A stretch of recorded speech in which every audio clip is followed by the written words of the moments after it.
Alright, man. It's about time that we talk about this, because during a season in which the Warriors just look completely lost, there has been one positive development that they have to look forward to in the future, and that is the breakout of Jonathan Kuminga. Through the first half of the season, he's been looking like possibly the Warriors' second best player for the entire season, and definitely their second best player throughout their recent stretch of games. After a pretty solid but uneventful rookie season, there were a lot of games in his second year where he would just be riding the bench as the Warriors' two-timeline approach failed, and the team pretty much lost all hope with the young guys on the roster like Jonathan Kuminga and Moses Moody. But coming into this season, it was already looking like that was going to be changing. With the loss of key bench players in the offseason such as Jordan Poole and Dante DiVincenzo, it was clear that they needed some more depth. Enter Jonathan Kuminga, and throughout the first part of the season, it was actually looking like the team was going to go back to their old ways of relying solely on the veterans, while the second and third year players sat back and watched. But as it was becoming more and more apparent throughout the first quarter or so of the season that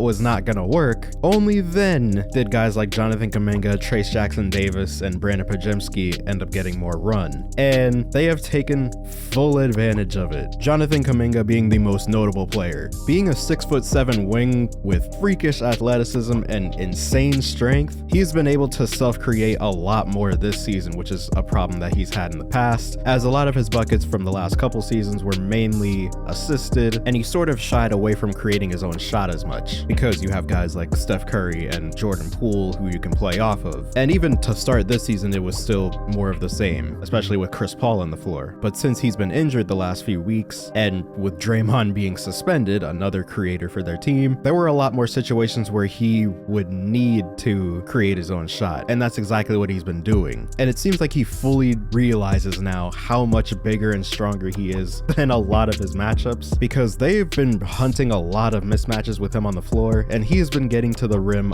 a lot, and that's where a lot of his points are coming from. Almost 60% of his shots are from 0 to 10 feet away from the rim, but he has also been a quality scorer outside that range as well, especially in this latest stretch. For context, Jonathan Kuminga is currently on a 23-game streak of scoring double digits, and he is on a 6-game streak of scoring 20 or more. Even more context, after the Nuggets game at the start of January, which we will come back to that later, Jonathan Kuminga has been averaging 21 points, 6 rebounds, and a steal, shooting 59% from the field, 46% from 3, 79% at the line. One of those games being against the Atlanta Hawks, in which he became the first player since Chris Mullin to hit 11 or more field goals in a game without a miss. That game he had 25 points, 9 rebounds, and shot 11 for 11, as I said. The very next game, against the Sacramento Kings, 31 points, 12 for 19 from the field, and 2 for 4 from 3, which is important to note because he started out the season not being able to hit a 3-point shot, as from the start of the season until the end of the calendar year of 2023, which is about 32 games, he was shooting just 29% on his threes. But since then, he's been shooting 41% on 3 attempts per game.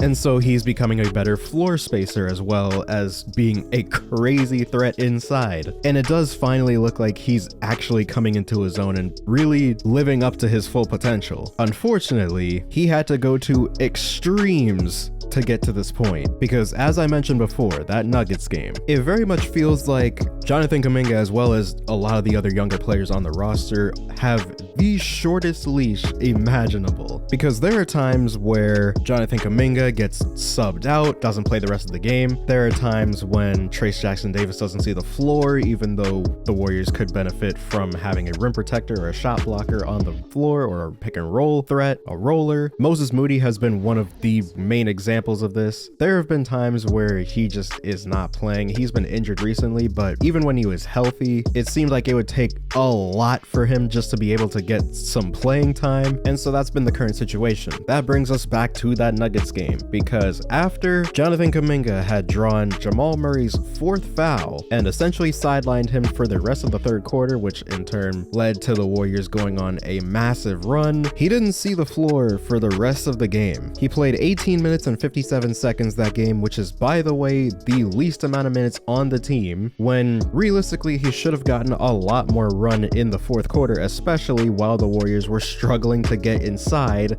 I mean, to me, it seems like a no-brainer, but obviously I am just a guy making videos, so what can I possibly know? After this was when things would finally hit the fan, as it would be reported by Shams Charania that Jonathan Kuminga had lost faith in Steve Kerr, something that actually received very little pushback, because this was something that a lot of people, even outside of the Warriors fan base, had seen just from watching games. They understand that the guys like Jonathan Kuminga, Moses Moody, Trayce Jackson-Davis, they should all be getting more playing time than they are right now. But because all of their minutes are going to Corey Joseph, yes, Corey Joseph in 2024, it is so difficult to fit them in, which is something that Steve Kerr has said directly, per this quote when he was asked about playing Moses Moody more. Moses Moody is the victim of our depth as a team, as a roster. I think we have 13 guys who could all be in the rotation. Corey Joseph, every time I put him out there, has played really well. Obviously, he's got 2 Hall of Fame point guards ahead of him, so it's tough to play 3 guards. That last sentence is the funniest one because there hasn't been a single game this season where the Warriors haven't played a 3-guard lineup, but I digress. This is turning into Steve Kerr rant. After that report by Shams Charania, Jonathan Kuminga would actually see an uptick in his minutes, as he would play 35 minutes the very next game, and he has now been averaging 31 minutes over the last 9 games since that statement. But even then, the relationship still seems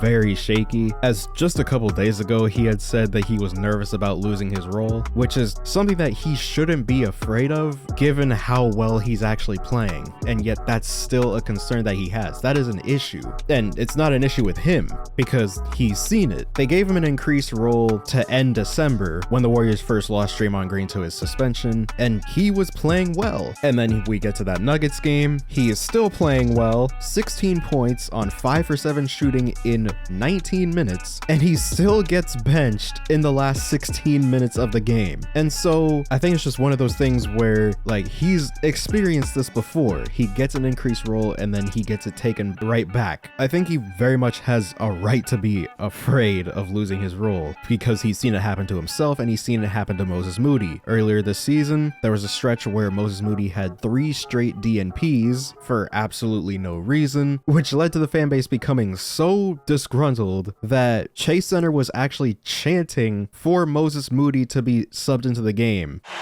And now he's about to get in the game after not playing last game. He gets a standing O.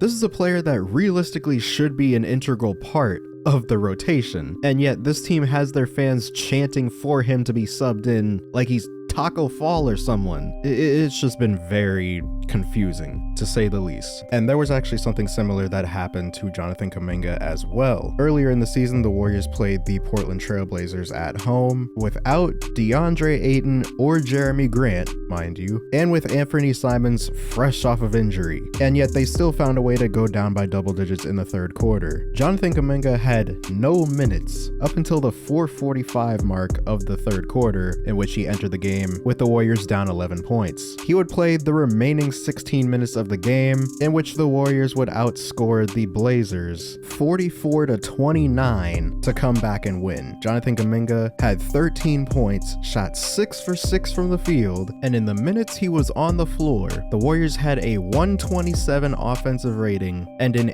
88 defensive rating for a net rating of plus 39.4. So it's one of those situations where it's just like, why not just have him playing the whole game? There are times where it's not even debatable whether or not he should be starting. Andrew Wiggins has been playing putrid basketball this entire season, and yet even up until as recent as 10 games ago, Andrew Wiggins was still starting games over Jonathan Kuminga, even though Kuminga was starting games at earlier points during the season. Andrew Wiggins was benched, which was a pretty big deal within the NBA world, after the game in which Draymond Khabib'd Yusuf Nurkic and Jonathan Kuminga was placed into the starting lineup. But it is worth noting that he wasn't really necessarily playing more minutes. It's just that he was in the starting lineup. His minutes went from about 20 to about 25, which is an increase, but it's not as substantial as you might expect. And then all of a sudden, for who knows why, Jonathan Kuminga is back to the bench role. Even though after being moved to the bench, he's shooting 65% from the field and 56% from three, averaging 26 points, he is still not being given the start over someone like Andrew Wiggins, who is averaging 12 points and isn't really doing anything on offense this season, and is still being given the biggest benefit of doubt that I have ever seen. But even through all of that, he's still been performing, and he has been, without a doubt, the Warriors' second best player in the last couple months. But even with how well he's playing, the Warriors still find themselves in danger of not even making the play-in, a situation that we talked about a few weeks ago on our podcast, Gold-Blooded. I made a trimmed down video of that podcast right here, so you can go watch that if you want. But with all that being said, I hope you guys enjoyed this video. Subscribe if you're new, hit the bell to be notified when I upload, comment down below what you want to see next, and as always, I'll see you guys in the next one.